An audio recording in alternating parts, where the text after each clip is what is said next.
We're about 2 miles west of the town of Elgin. Started in 1990 with my folks. I think there were only about 5 wineries in the state when we started back in 90. At that time, the Elgin Road was effectively all dirt, and we named our vineyard Buena Suerte because that's what the guys who helped us plant the vineyard said when he left on his last day, because he thought we were insane. We planted 17 acres in 90, 3 of which were experimental, quote unquote.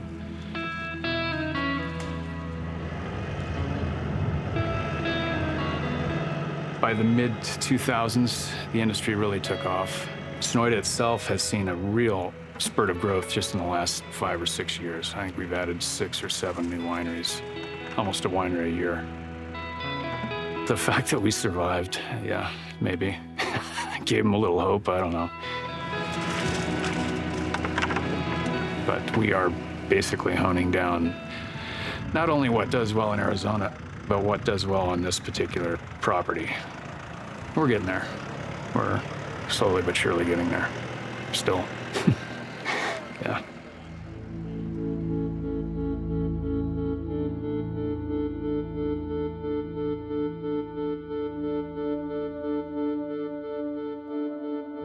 We're at Buell Memorial Vineyard in the Kansas Settlement region, just south of Wilcox, generally due east of Tucson. And so you're coming down I-10 and you're going through Benson, and then you end up coming to like the crest of the Sulphur Springs Valley, and it opens up in front of you. You see the Playa, you see Dos Cabezas Mountain. Depending on the season, you know, you've got the ocotillos blooming off the side of the highway and the wildflowers. It can be colorful in the desert.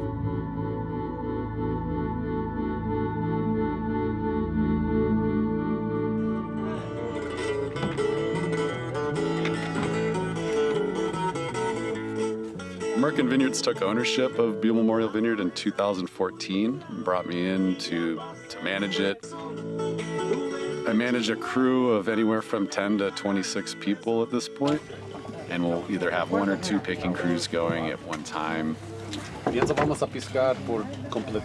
So our target to harvest wine grapes here is generally the 3rd, 4th week of July through the month of August, maybe into September a little bit, which is the monsoon season. So that creates challenges because you're trying to get the fruit at the right chemistry. You know, the sugars are increasing every day, the acid's falling, so you want to hit that balance. The climatic extremes here in Arizona it puts us farming on the edge of what's possible. It gets warm pretty quick after bud break, and we don't have a terribly early bud break either. So you have a compressed season. So everything that you might have 8 weeks to do in France somewhere, you might have 4 weeks or 5 at the most here. And it is very hot, and at times we get heat waves, but it's not necessarily the dryness that we have to battle here. We can irrigate, and we don't use much water to keep these vines happy, but we get too much rain, and sometimes during a monsoon, it makes a lot of challenges. We do a lot of work in the vineyards to keep each cluster in a nice little well-ventilated microclimate behind the leaves, and avoiding sunburn as well is a concern. So it's, again, striking that balance. You want varietal correctness to shine through and then show some of the terroir. So that's the soil, the uniqueness of the place. That includes the people farming it. That includes the climate. Everything that you can't replicate anywhere else in the world but this one spot.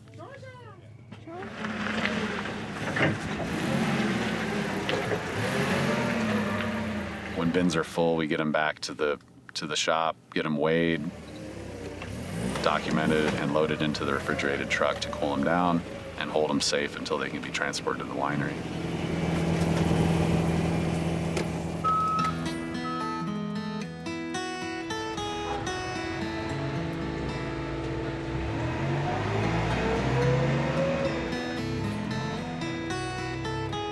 Right now at the winery, it's our busiest time of year. We are taking the grapes that we're picking, and right now we're turning those grapes into wine. We have done about 50 tons worth of grapes so far. There's pressing, there's destemming, there's inoculations with yeast. And ultimately, it's just this 2-month period of just where we transform this entire year's worth of work into a product that we can share with people. Start you with the Calibre Grenache. So this is a fruit-forward wine. We have 2 vintages that are in different stages. So we age our wines for 2 years, our red wines.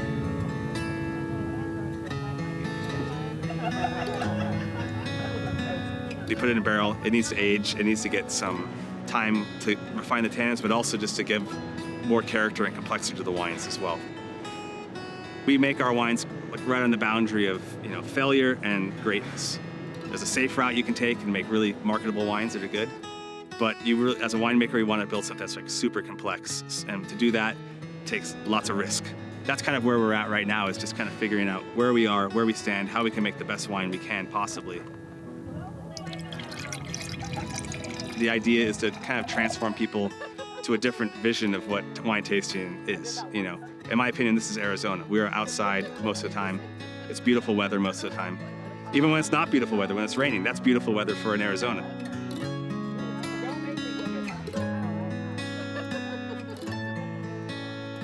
We like to kind of showcase what the beauty is of this state. It's interesting to figure out a new terroir for a region that hasn't really established it yet. I guess that's my job as a winemaker, to help do that.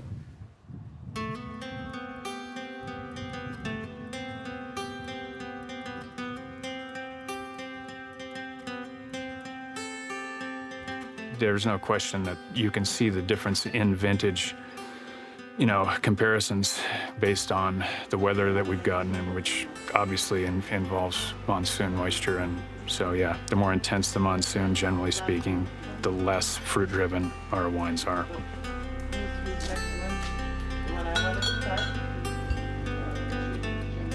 This place is not about high-end, uppity stuff. We're trying to be very welcoming and hope people enjoy their, the scenery and the wine in a very relaxed and comfortable setting.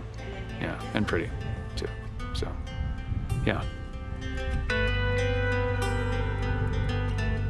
Wine is it's so complex if it's done well. And you can sit there and you can ponder it, you can think about it. As you sit there and sip it and you're like, wow, this wine's from Arizona, and you like it, and you've never had it before, well, you can glean that, maybe there's something out there besides the status quo, right? There's something that is beyond your knowledge that makes it interesting. And ultimately, that's what wine is about. It's all about exploring and trying different things.